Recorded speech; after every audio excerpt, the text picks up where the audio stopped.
Spartiate, bonjour à tous. Aujourd'hui, on va parler de Solar Network, un projet là qui performe pas mal. Donc, on va voir ce qu'il en est par rapport à ça, de cette blockchain Layer 1. Et on va tenter de déterminer son potentiel un petit peu. Un projet qui, comme vous le voyez ici, ça c'est sur la semaine, qui a explosé complètement. Mais qui, voilà, où personne, j'ai l'impression que personne n'en parle. On parle beaucoup de Kaspa à côté là. Voilà, mais Kaspa c'est légitime, enfin c'est, voilà. Il y a de quoi dire. Et il y a vraiment un très très gros potentiel sur Kaspa. Et moi-même, je suis exposé maintenant à Kaspa. Mais aujourd'hui, on va voir SPX, donc Solar Network, une blockchain de Layer 1. Et on va voir voilà, quelles technologies ils utilisent, les perspectives, et voir si il y a un potentiel ou pas sur cette blockchain. Donc, la fondation de la blockchain solaire, donc la Solar Blockchain Foundation. Donc Solar Network, donc le soleil, la blockchain soleil on va dire.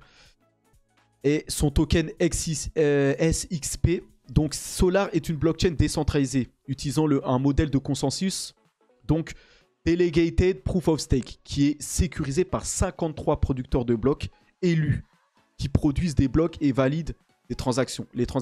Donc déjà, le Delegated Proof of Stake, c'est un Proof of Stake, enfin c'est un consensus qu'on connaît déjà. Il y a des blockchains qui utilisaient ça.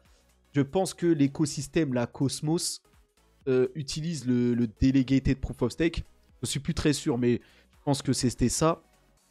En fait, c'est un consensus qui utilise le système de vote, on va dire. En fait, on va déléguer le pouvoir de vote à des validateurs, tout ça.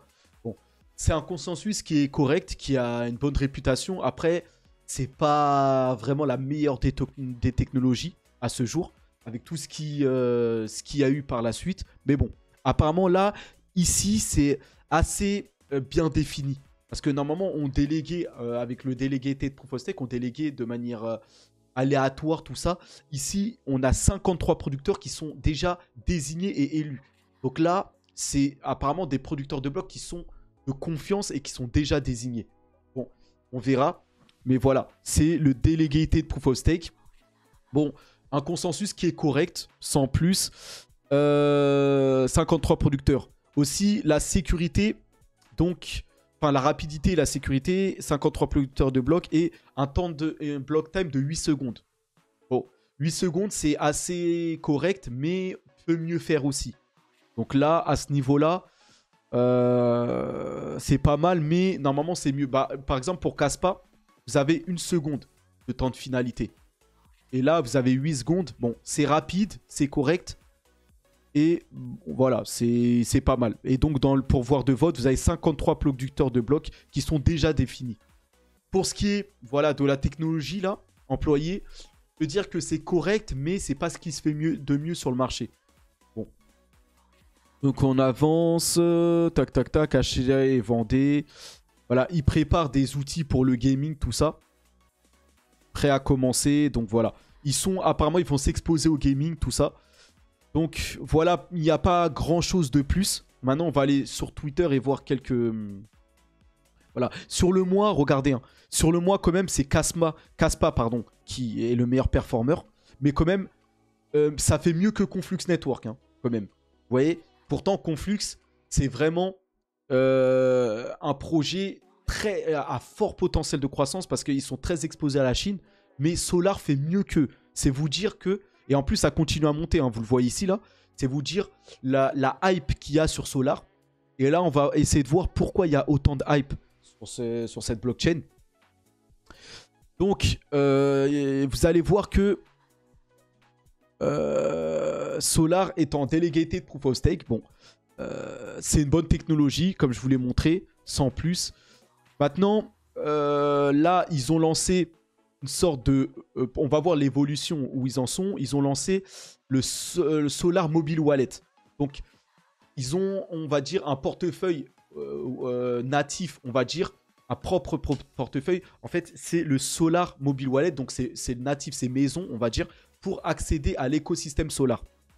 Maintenant, il faut savoir qu'il n'y a rien du tout encore de fait. En tout cas, on-chain, c'est-à-dire sur le réseau Solar, il n'y a rien à ce jour. C'est-à-dire qu'il n'y a pas de DeFi, il n'y a pas de gaming, pas de métaverse, pas de NFT à proprement parler. Maintenant, Solar, on va voir que là où ils progressent très vite, c'est off-chain. Donc en dehors de la blockchain, ils sont très actifs. Et donc, tout ça là, vous pouvez le retrouver sur mon Twitter. Et donc, vous voyez que vous avez un partenariat avec Travala. Donc Travala, qui est le leader à ce jour pour ce qui concerne les compagnies aériennes. Travala est le seul projet, ou en tout cas que je connais, peut-être qu'il y en a dans des pays d'Amérique du Sud, des choses comme ça, mais en tout cas Travala est l'acteur le plus gros pour ce qui est des compagnies aériennes. Et bah, ils ont un partenariat maintenant avec Solar Network. Et en fait, réservé directement depuis l'application Travala, l'application de voyage qui prend en charge Solar en offrant un choix de plus de 3 millions de produits de voyage dans le monde à portée de main. Donc, avec le SXP, vous allez pouvoir payer tout ce qui se fait sur l'application Travala. Donc, vous allez pouvoir payer en SXP. Ça, c'est pas mal. Je pense que vous pouvez déjà payer peut-être en Shiba ou d'autres cryptos aussi sur Travala. Mais là, bon, bah, parce que Travala, c'est une grosse, enfin, c'est une compagnie aérienne qui est assez connue. Et là, ils vous proposent le paiement en Solar Network. Bon, écoutez, c'est une bonne exposition et c'est ça qui contribue pour un projet comme Solar Network qui est assez connu. Je vais vous montrer, je vais vous mettre, là je vous mets déjà le listing, mais je vais vous mettre quand même le prix pour que vous situez le SXP Solar. Donc Solar, regardez, c'est un prix qui vaut 443 millions. Et pour ce qui est de la tokenomics, tout est déjà distribué. Donc on en a pour au total 559 millions. Donc ça va, je trouve que c'est correct. Hein. Ça se compte pas en milliards, des choses comme ça. Ça reste en millions. Un million assez élevé, quand même 500 et quelques millions. Mais ça va. Et tout est déjà en circulation. Donc déjà là, il n'y aura pas de dump par rapport à ça. Des choses comme ça. Et donc, bah voilà, hein, aujourd'hui c'est du plus 17% encore. Vous voyez. Mais ça a déjà une forte exposition hein, avec Travala. Parce que Travala, c'est quand même utilisé dans le monde. Et donc, vous pouvez maintenant régler avec les SXP, pardon. Et donc, vous avez aussi, pour ce qui va être pour le paiement, comme ça, dans le monde entier, ils ont un gros partenariat avec Now Payment. Hein. Et Now Payment, c'est un concurrent de, par exemple, de Alchemy Pay ou de Utrust. Là, ça, c'est pour payer. Voilà, c'est une rampe de paiement dans le monde. En fait, en utilisant Now Payment, vous pouvez, à travers les mobiles et tout ça, payer directement en SXP. Donc, là, vous le voyez, bah, Bitcoin. Quelle agence de voyage accepte le SXP? Vous avez Bitcoin Travel déjà, une agence de voyage. Travala, vous voyez. Jet privé rapide, ici. Donc voilà. Hein. Et tout ça, en fait, bah, ces projets-là utilisent Now Payment pour en fait, la rampe pour payer sur Travala, sur Bitcoin Travel, sur les choses comme ça, et bah c'est Now Payment, en fait. Vous voyez? Donc, bon partenariat pour pouvoir payer en SXP. Donc là, il y a une bonne exposition déjà off-chain, pas sur la blockchain. Enfin, quoique Travala va utiliser peut-être le réseau Solar Network pour plus tard payer dans la blockchain, à travers la blockchain, mais hors blockchain, ils passent par Now Payment pour effectuer les paiements directement en Solar. Donc ils utilisent la crypto SXP pour pouvoir payer les achats sur Travala ou sur Bitcoin Travel, tout ça là. Donc c'est pas mal, je trouve, c'est pas mal. Aussi, très très bon point, et ça c'est quasiment, il y a très peu de blockchains qui font ça. Travala a déjà sa debit card en Mastercard. Il n'est pas trop tard pour vous inscrire au programme Early Bird et utiliser voilà, la carte de débit Solar. Donc voilà, ces avantages supplémentaires, nanana, voilà. Vous allez avoir des réductions sur les hôtels, sur les vols. Voilà, ils ont déjà une carte de débit. Donc on peut dire que off-chain, en fait, dans le monde réel, Solar est déjà très actif. Ils ont une carte de débit. Donc vous allez pouvoir payer d'innombrables choses avec votre carte de débit. Et tout ça, en fait, ça va, comme la carte de débit est liée au réseau Solar, vous allez, en fait, ça va créer du volume pour le réseau Solar et donc faire augmenter le prix. Donc en fait, Solar progresse rapidement parce qu'ils sont actifs off-chain. Vous voyez, pas on-chain encore. Donc ça laisse un potentiel de croissance parce que quand Solar va venir opposer la DeFi, les NFT et tout ça, bah, il y aura une autre partie on-chain à l'intérieur de la blockchain qui va encore contribuer à faire pousser le projet. Après, je rappelle que la technologie que Solar utilise, bon, c'est bien, mais c'est pas non plus extraordinaire.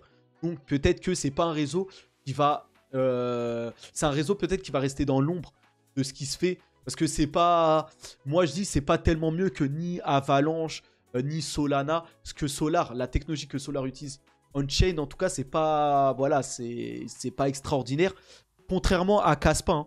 Kaspa, eux, c'est légitime qu'ils sont les meilleurs performants de ce mois. Parce que la technologie qu'ils utilisent, pour moi, c'est mieux que les autres réseaux Layer 1. Et c'est même mieux pour moi qu'Ethereum, pour vous dire. Donc pour Kaspa, c'est légitime. Pour SXP, là, et bah, c'est pas... Voilà, ça progresse vite parce que c'est très petit en capitalisation. Mais ça se fait, c'est pas tellement mieux que les Solana, que les autres blockchains de Layer 1. Sauf qu'ils montent très vite off-chain. C'est-à-dire, ils ont des partenariats à l'extérieur de la blockchain qui les font monter très rapidement. Donc voilà, par rapport à ça, une debit card, ça c'est pas mal. Hein. Et donc c'est annoncé. Vous pouvez lire la transcription de Nereson Ama de carte de débit. C'est très bien. Hein. Franchement, une carte de débit. Donc ça va permettre le paiement dans plein, peut-être, ils vont nouer plein de partenariats avec plein de petits commerces à l'extérieur, tout ça. Franchement, c'est pas mal. Donc voilà. Hein. Et l'autre point fort, et pourquoi Solar monte très vite, c'est qu'il y a déjà un gros listing, comme je vous l'ai montré tout à l'heure, mais des gros exchanges comme BitGate et surtout comme Binance. Vous voyez, Binance, c'est pas mal. Hein. C'est déjà une énorme exposition pour un projet, voilà. Et donc, il y en a qui commencent déjà à accumuler du Solar. Et voilà pourquoi ça monte très vite. Et quand je vous montre le listing complet, vous avez aussi KuCoin, vous avez Bitstamp, vous avez Gate.io, UOB aussi. Vous voyez, il manque peut-être Coinbase et Kraken et Crypto.com peut-être. Mais là, vous avez déjà un gros listing. Donc, je trouve que c'est pas mal. C'est pour ça que ça a explosé. C'est justifié. Maintenant... ce qui s'est passé, moi je pense maintenant que ça va se ralentir. Donc aujourd'hui, si on prend sur la journée, c'est du plus 20%. La crypto reste dans la hype, mais je pense que ça va ralentir maintenant. Bon, là, si on prend depuis le début, bon, ça a été lancé quand même depuis 2019. Donc vous voyez que depuis 2019, c'est monté, c'est descendu. Maintenant, ça a chuté. Là, il y a des partenariats et une carte de débit qui sont lancés. Donc là, ça repart en hype. Mais moi, de manière générale, sur ce projet-là, voilà, je pense pas que c'est un projet c'est pas la prochaine référence. Donc là, il y a une forte hype, mais c'est pas le projet sur lequel je vais m'exposer. La technologie est bof. Delegated Proof of Stake, bon, ils ont des partenariats, mais je pense qu'ensuite, ça va ralentir. Donc là, ils sont dans la hype actuelle. Courant ce mois, c'est bien. Attendons de voir sur le long terme. Mais sur le long terme, il y a pas... Voilà, c'est pas une blockchain. Là, ils sont dans le top 100. Ils sont dans le top 100. Là, ça a fortement progressé avec les catalyseurs qu'il y a eu, les partenariats, Travala, la carte de débit. Mais je pense que pour moi, ça va ralentir. Donc moi, c'est pas un projet qui me hype spécialement. Là, c'est déjà dans le top 100. Pour moi, ça peut aller... ça peut monter encore. Et ça peut aller dans le top 50, mais après le top 20, je pense pas trop. On verra. Là, elle est dans une forte hype, mais sans plus. Donc voilà pour moi. Autant je suis très très hypé sur Kaspa. Vous voyez, Kaspa vraiment là, et ou Conflux Network. Mais Solar, voilà, sans plus, on verra après. Mais par contre, ils ont un potentiel de croissance. Hein. Il reste tout à faire. Donc il y a déjà un gros listing. Un listing que Kaspa n'a pas. Hein. Donc je vois un plus gros potentiel de croissance sur Kaspa que sur S6P par exemple. Donc voilà pour ce projet. Je vais pas faire plus long. Un projet correct, mais sans plus vraiment. Donc vous me direz ce que vous en pensez. Moi, voilà. Peut-être qu'il faut s'exposer. Il y a beaucoup à faire sur ce projet. Hein. Vous voyez qu'il est pas mal dans la hype et qu'il y a encore rien de concret. Ils ont qu'un portefeuille, un wallet natif, mais ils vont peut-être signer des partenariats avec des gros portefeuilles et ils vont commencer à s'exposer à la DeFi, on-chain, les NFT, tout ça. Je sais pas, mais pour moi, ça a déjà bien monté. Il va falloir maintenant que ça chute. Et c'est un projet qui va monter tranquillement sur le temps, mais sans plus pour moi. Donc voilà pour Solar Network. Et donc, vous me direz ce que vous en pensez. Moi, je vous laisse là. Je suis sous format enregistré. Je balance ça sur YouTube. Et voilà, vous aurez ça à disposition d'ici une demi-heure. Donc, Spartiate, on se retrouve dans une prochaine vidéo. Pour l'instant, l'actualité du jour, il n'y a pas grand-chose. Le Bitcoin qui reste aux alentours des 28K. Donc voilà, on se tient au courant en tout cas. Force à nous, hein. Et force à vous. Allez, à plus.